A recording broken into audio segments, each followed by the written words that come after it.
Hello, DECA families. This is Dave Taylor, and I wanted to give you an update on DECA's planning for the fourth quarter of our current school year. As you likely know, we have been in a hybrid for all of the third quarter and for a part of the second quarter.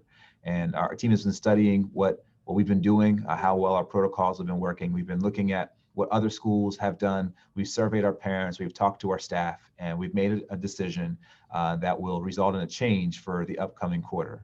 So effective April 6th, all DECA campuses will be no longer running a hybrid program, but we will be offering a 4-day-a-week learning experience in person for students. This means that Monday through Thursday, students will have the opportunity to come to school to learn in person. Now, I know some of you will look at this and say, I'm not ready for that. I'm not interested in sending my kid back. So what does that mean for me? Well, the first thing to know is that we will continue for the remainder of the school year to offer a remote learning program.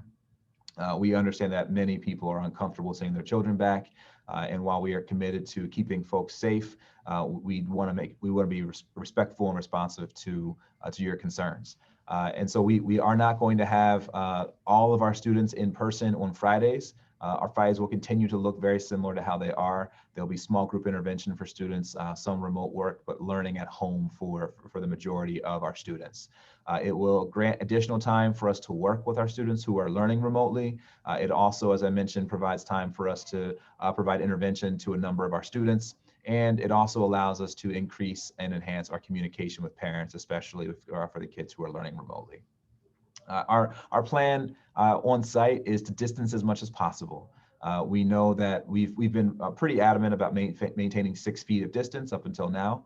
There is a growing body of research that indicates that, especially for younger children, 3-foot distance is actually a good benchmark for us to use.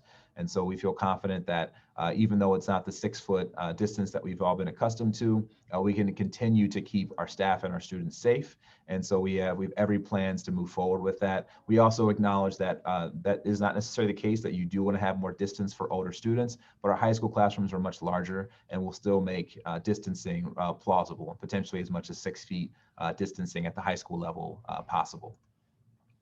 I wanted to kind of be as transparent as I can with all of you. We asked parents to submit surveys to kind of give us an idea of what their feelings were about this upcoming quarter. And we've heard from about half of our students' families. And so I want to give you some quick feedback on those. But first, this is a look at our first quarter survey. If you recall, over the course of the summer, we asked families what their preferences were. And I'll just briefly explain to you that the most popular option back then was the hybrid option.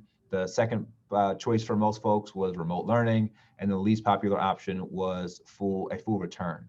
What we see now in our current survey is that those results have exactly flipped.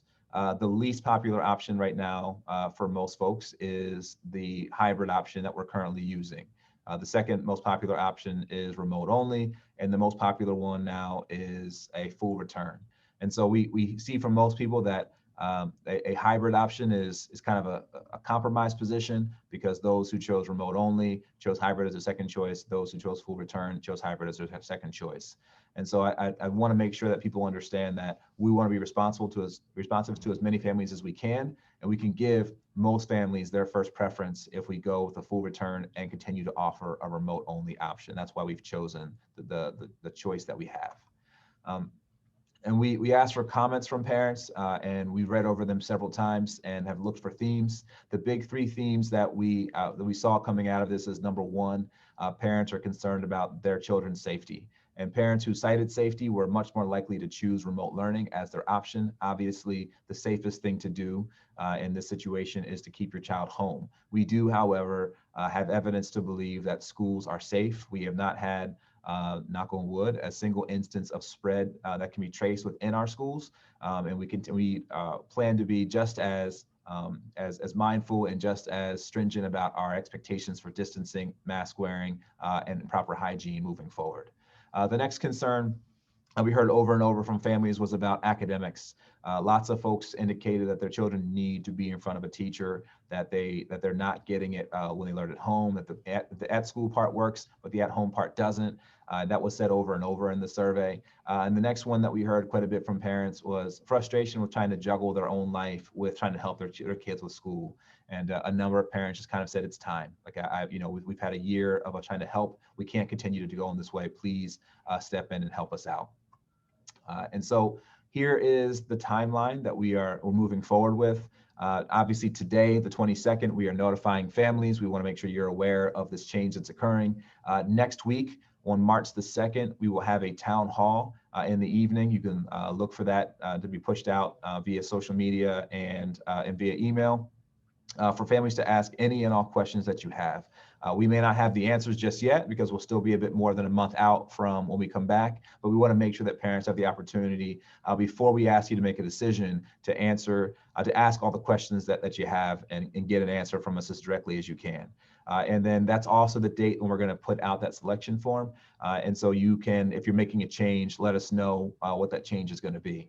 Then March 12th is the deadline for families to tell us what their choice is. And the reason why that deadline is coming up ahead of when we actually return is we have to re-roster every kid in all of our schools.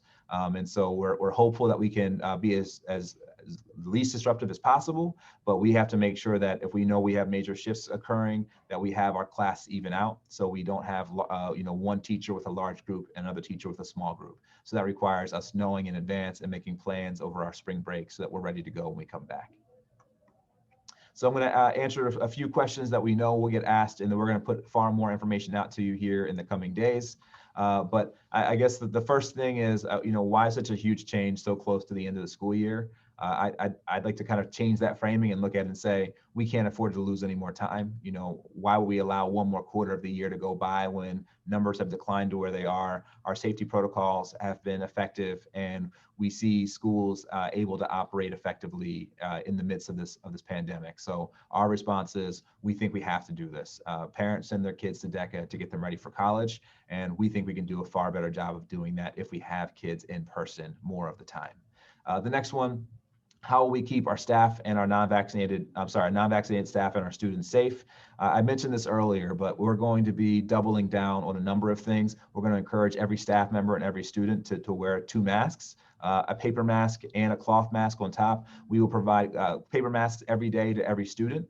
And so if kids are willing to wear 2 masks, that essentially blocks out 90+% of a potential virus from entering into your system, and also limits spread significantly. So there's a number of things we're going to be asking people to help us out with, so we can kind of keep everyone safe, both staff and students here on site. What will remote learning look like during the 4th quarter? It's going to remain largely the same. There will be some changes. As you know, campuses have different models that we've been employing, dependent upon which grade levels your child is in, and those changes will not be too great. And so at prep, you'll continue to have a remote teacher who's focused in and working with you. At middle, you'll still continue to have synchronous instruction, and at the high school, we'll continue to do this model for the most part. And what will Fridays look like? They will also be similar to what they are now. Small group intervention for students. Some students will be on site, some students will be learning at home, and we'll have obviously more details for you on that as we get closer. Will we make another change during the 4th quarter? The anticipation is strongly the answer will be no, that this will be how we finish the school year. We've learned quite a bit about how to manage this, how to keep people safe, and our expectation is that even if we have an increase in cases again, unless it is recommended by public health, we will continue in our current design through the end of the school year. And then who has to declare their preference for the 4th quarter? This is an important one. Only parents who are making a change. If your child currently is hybrid, if you are in school in a hybrid form, you do not need to complete the form if your child is staying in 4 days. Now, if you're going to go from hybrid to remote only, you must complete the form. If you're going to go from remote only to 4 days in, then you must complete the form. But we're not going to ask all 1,300 students to complete this form because we know that most people are going to stick with their current preference. But you do have until that March 12th date to get that submitted to us. The last thing I'll say is, folks, this is a work in progress. I do appreciate, whenever I come on here, I always thank you for your patience with us. We are in uncharted waters. We're trying to make sure we're doing the right thing every day, but we sometimes make mistakes. And I thank you for continuing to hang in there with us. My last request on that is just please make sure that you extend that grace to us as we work through the kinks of working out this 4-day-a-week process. Our aim is to make sure that your children are safe, that our staff is safe, but that we're also continuing on our mission to prepare everyone who enters our doors to go to college. And that is it's an arduous task, but it's one that we are up to. So I just, in conclusion, want to thank you for making it this long in the video. And I want to, if you are encouraged by this, please reach out to a teacher and thank them for their willingness to go ahead and make yet another shift. It means the world to us to know that our parents are with us and support us as we go throughout these things. And please know that we count it a blessing to serve you and your child. So have a great day, and we'll talk to you soon.